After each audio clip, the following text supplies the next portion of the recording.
Yallo, bonsoir et bienvenue sur Lion TV. Ça fait un moment que j'ai pas fait de vidéo, mais voilà, je suis enfin de retour. Et le thème que je vais aborder ce soir, et c'est un thème qui me tient particulièrement à cœur et qui me réjouit particulièrement.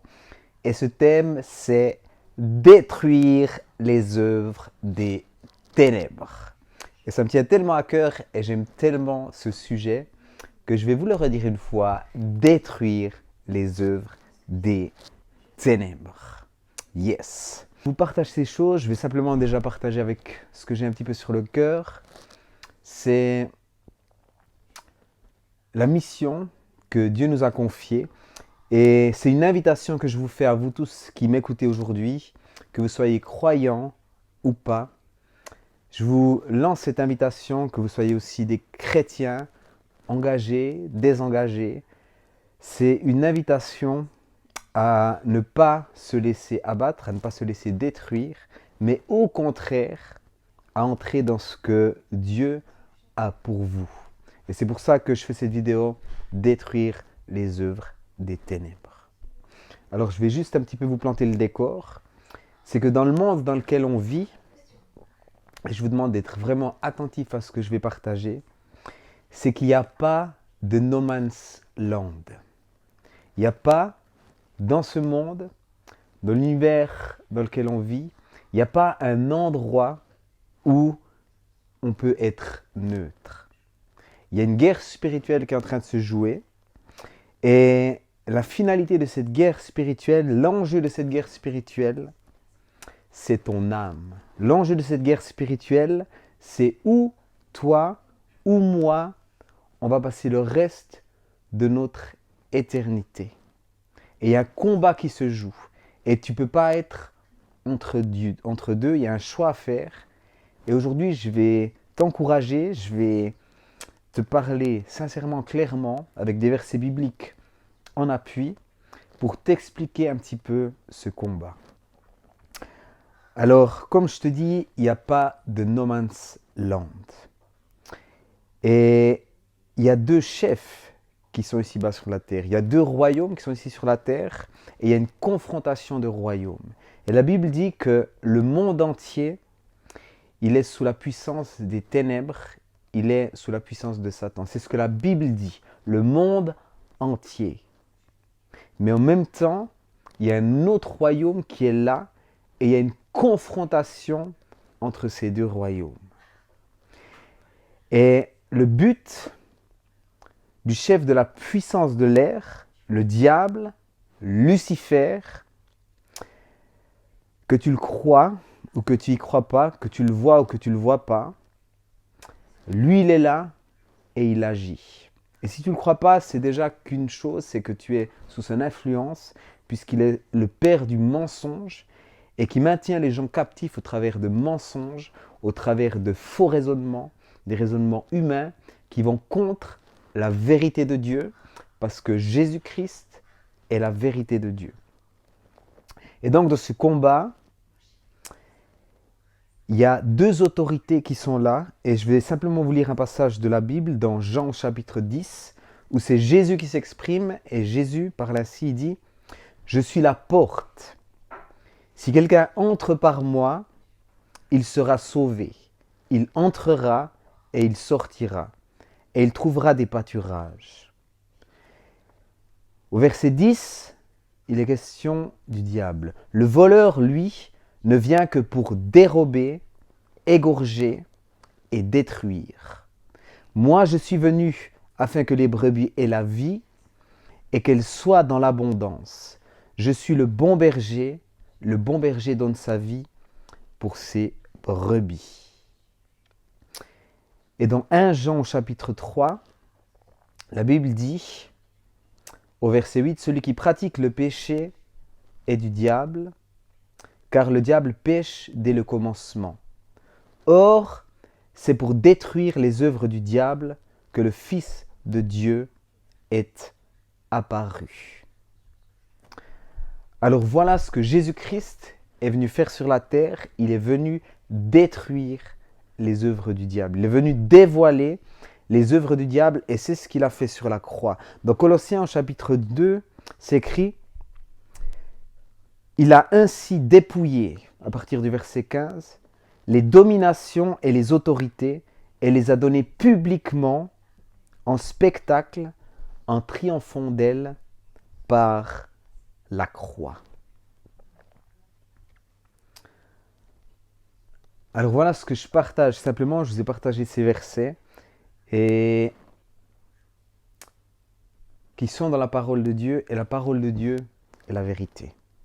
Que vous le croyez ou non, je suis là pour vous sensibiliser, pour vous avertir. Si vous êtes venu sur ce site, sur ces vidéos YouTube, c'est que certainement on a eu un contact dans la rue.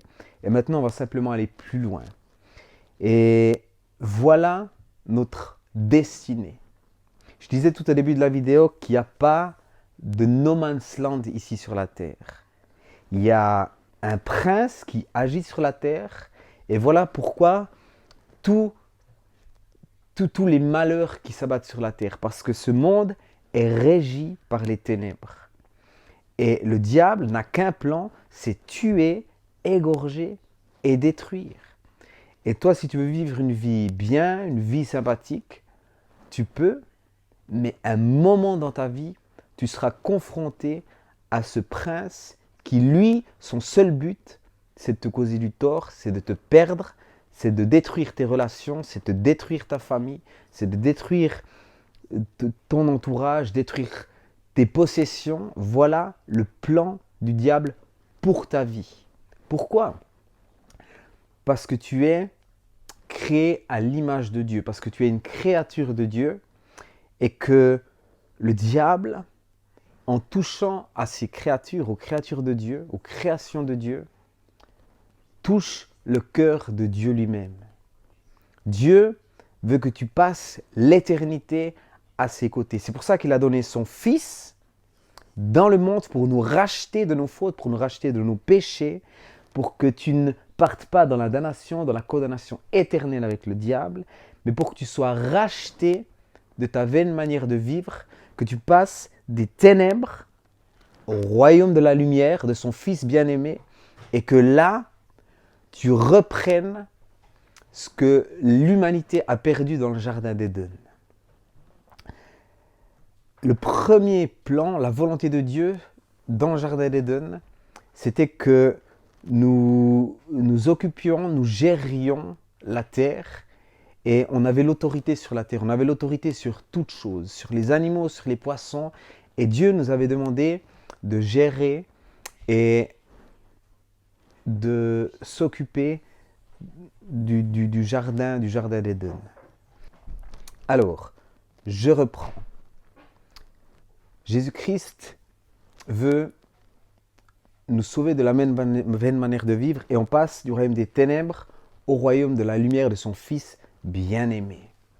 Et le diable, le père de la destruction, maintient les gens captifs dans des schémas de pensée, captifs dans la maladie, captifs dans des fausses doctrines.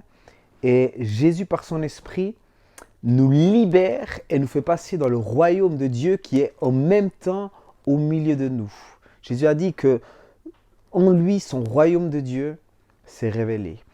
Et c'est une réalité, il a dépouillé les œuvres des ténèbres et il les a rendues, il les a livrées publiquement devant tout le monde. Alors je vais simplement reprendre Colossiens au chapitre 2, où c'est dit que Jésus-Christ a dépouillé les dominations et les autorités et les a données publiquement en spectacle en triomphant d'elles par la croix.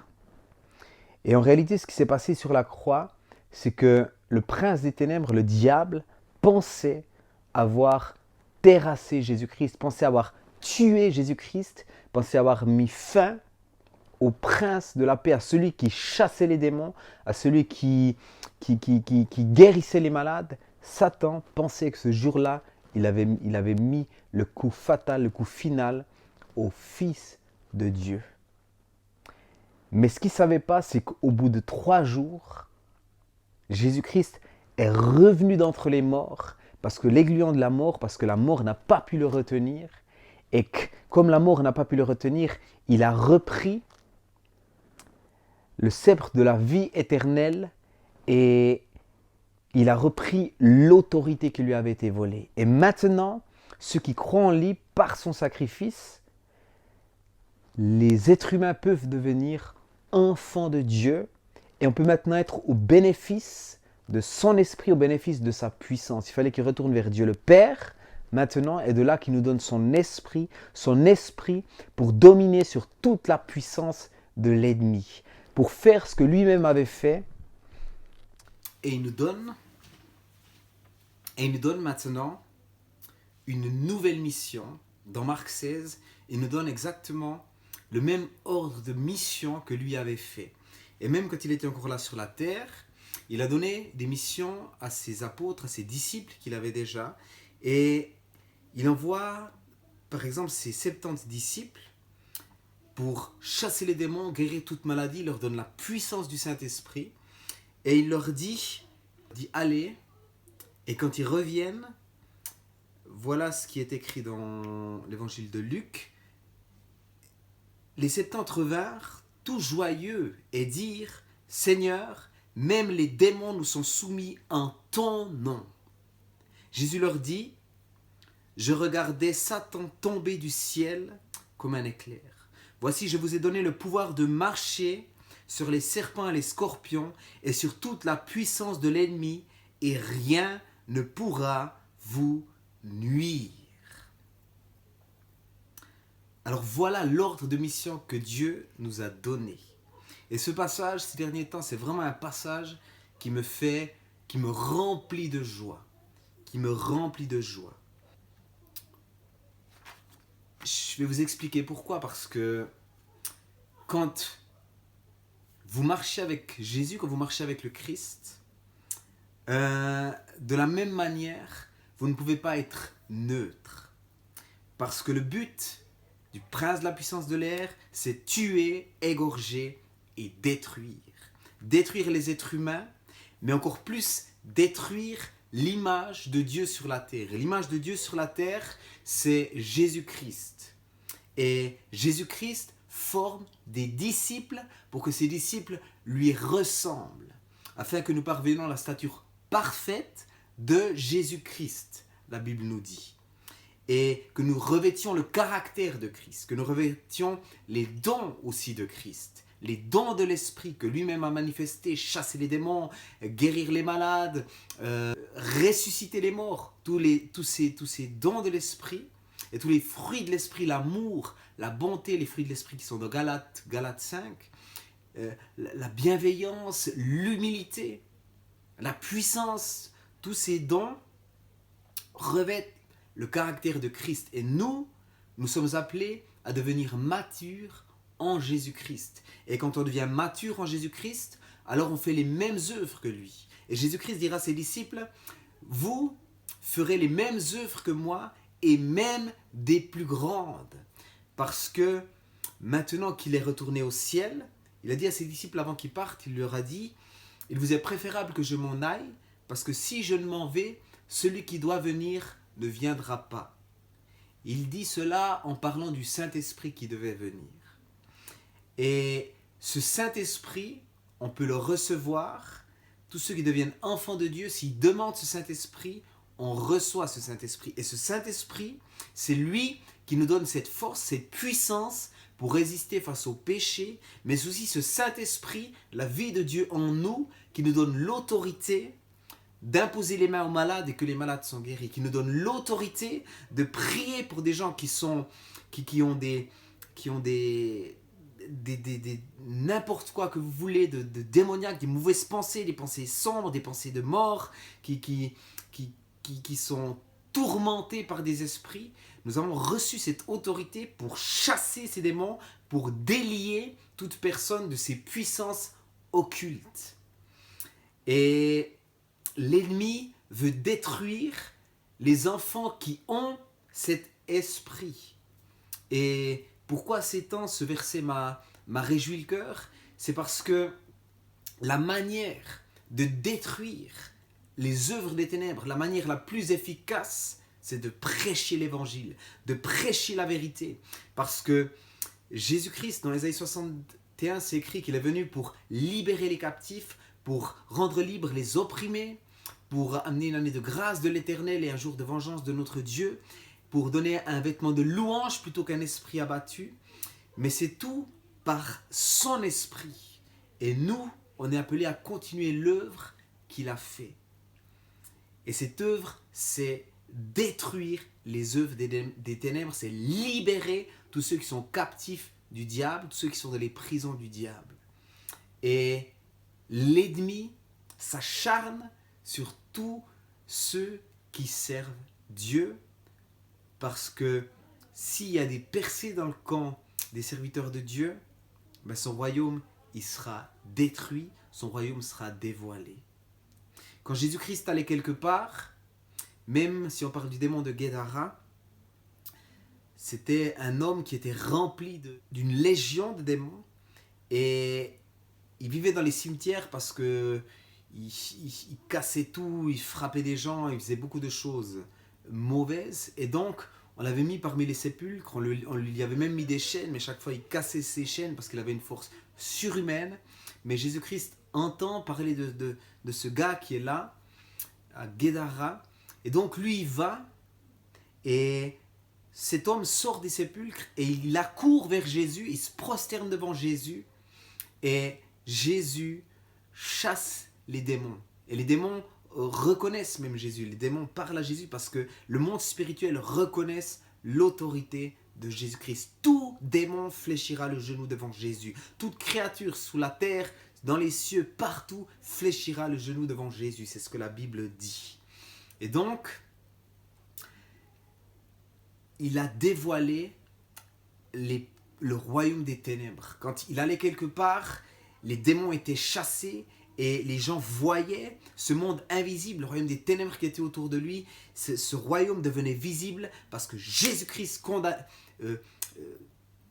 parlait à ce royaume, et les démons devaient quitter les corps, devaient quitter les personnes. Et il y a un monde invisible autour de nous, des gens qui sont liés, des gens qui sont paralysés, des gens qui sont sous des jougs, qui sont sous des puissances. Et celui qui est revêtu de la puissance d'en haut, dans la puissance de Jésus, a cette même onction, cette même autorité pour faire l'œuvre qu'il avait commencé à faire. Détruire et dévoiler les œuvres des ténèbres. Et c'est ce que l'Église est appelée à faire. C'est ce que nous sommes appelés à faire, détruire les œuvres des ténèbres. Et la meilleure des manières, c'est prêcher l'Évangile. Parce que quand l'Évangile est prêché, quand la vérité de Dieu est prêchée, les mensonges qui sont dans la tête des gens sont renversés, les forteresses sont renversées, les forteresses qui s'élèvent contre la connaissance de Dieu, nous dit la parole de Dieu, sont renversées, et la vérité de Dieu pénètre les cœurs, et les esprits doivent lâcher, les esprits doivent dégager. Alléluia. Mais pour que cette réalité prenne forme dans nos vies, on ne peut pas simplement aller au nom de Jésus. Il faut quelque chose de plus, et je vais encore vous partager un verset. C'est dans le livre des Actes, Acte 19, où il est question de personnes qui délivraient au nom de Jésus. Et c'était les fils de Séva. Ceux qui faisaient cela étaient 7 fils de Séva. Acte 19, verset 14. Juif, l'un des principaux sacrificateurs. L'esprit malin leur répondit: « Je connais Jésus, et je sais qui est Paul. Mais vous, qui êtes-vous » Et l'homme dans lequel était l'esprit malin s'élança sur eux, se rendit maître de tous deux, et les maltraita de telle sorte qu'ils s'enfuirent de cette maison nus et blessés. Il y a une confrontation de royaumes, mais pour qu'on soit revêtu de la puissance d'en haut, il y a des conditions. Et une des conditions pour être revêtu de la puissance d'en haut, c'est de marcher dans la sanctification, c'est de marcher dans l'obéissance, c'est de marcher d'abord dans la repentance, et d'être couvert par le sang de l'agneau, d'être couvert par le sang du pardon. C'est-à-dire que on a été pardonné de nos péchés, pardonné de nos fautes, et on marche maintenant dans cette nouveauté de vie où on marche conformément à la parole de Dieu. Et quand on marche conformément à la parole de Dieu, on ne ment pas, on ne commet pas l'adultère, on ne vole pas, alors on est revêtu de la puissance d'en haut. Et le diable n'apprécie pas ça. Le diable fera tout pour détruire les serviteurs de Dieu. Et ses meilleures armes, c'est la calomnie, c'est le mensonge, c'est répandre des bruits, c'est toutes ces choses qu'il fait depuis le début de la création. C'est envoyer la maladie, envoyer plein de choses, envoyer des esprits, et afin de faire tomber les hommes de Dieu. Mais nous devons marcher dans la vérité, prêcher la parole de Dieu avec autorité, et on doit confronter ce royaume des ténèbres. Et quand on est abattu, quand on est sous oppression ou quoi que ce soit, la meilleure des manières de sortir de là, la meilleure des défenses pour quelqu'un qui est dans la vérité, qui marche avec Christ, c'est l'attaque. C'est l'attaque.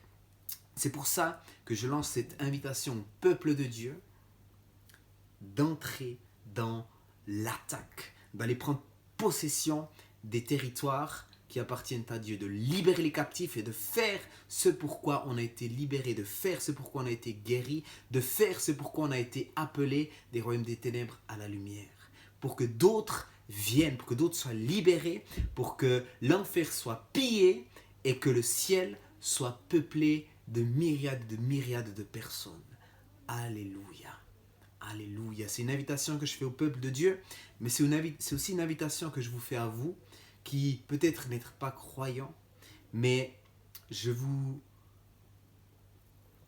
appelle à venir dans le royaume de la lumière. Je vous appelle à vraiment venir dans le royaume de la lumière. Tout ce qui vient contre vous, toute la dépression qui vient contre vous, toute la tristesse, toute la destruction qui vient contre vous, elle a une seule source, c'est pas Dieu.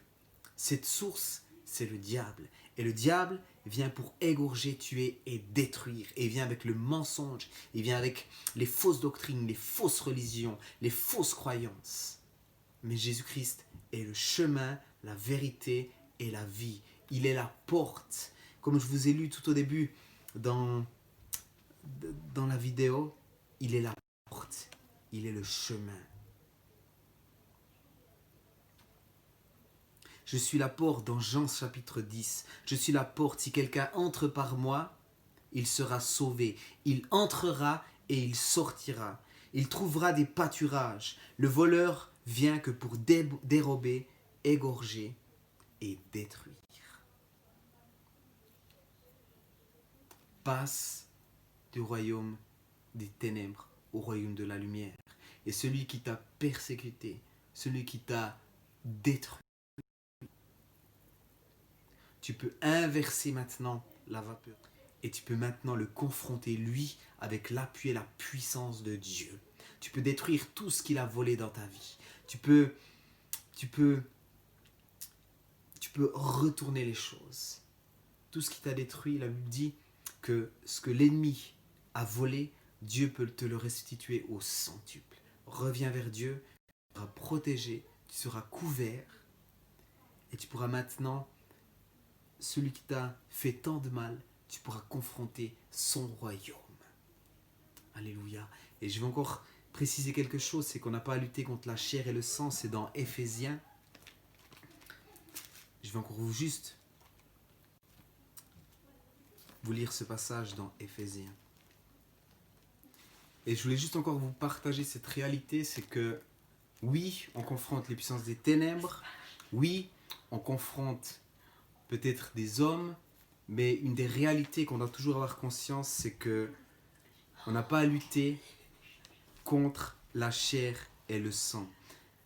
Dans Éphésiens 6, au chapitre 12, c'est écrit « Car nous n'avons pas à lutter contre la chair et le sang, mais contre les dominations, contre les autorités, contre les princes de ce monde de ténèbres, contre les esprits méchants dans les lieux célestes. C'est pourquoi prenez toutes les armes de Dieu afin de pouvoir résister dans les mauvais jours et tenir ferme après avoir tout surmonté. » Voilà, c'est simplement une réalité que je voulais mettre en avant et j'encourage vraiment le peuple de Dieu à entrer dans cette réalité, et cette réalité, c'est de détruire les œuvres des ténèbres pour libérer les captifs, pour libérer tous ceux qui sont sous l'emprise du diable. Voilà ce que Jésus est venu faire. 1 Jean chapitre 3. Celui qui pratique le péché du diable, car le diable pêche dès le commencement. Or, c'est pour détruire les œuvres du diable que le Fils de Dieu est apparu. Et dans Acte 10, au verset 38, vous savez comment Dieu a oint du Saint-Esprit et de force Jésus de Nazareth qui allait de lieu en lieu, faisant du bien et guérissant tous ceux qui étaient sous l'empire du diable, car Dieu était avec lui. Alors voilà, vous avez tout entre vos mains pour faire ce pourquoi Dieu vous a racheté. Détruire les œuvres du ténèbre. Je me réjouis avec vous de ça. Je me réjouis avec vous de ça. Et il y en a un qui ne se réjouit pas, c'est le prince des ténèbres. Mais il faut y aller et lui mettre des taquets.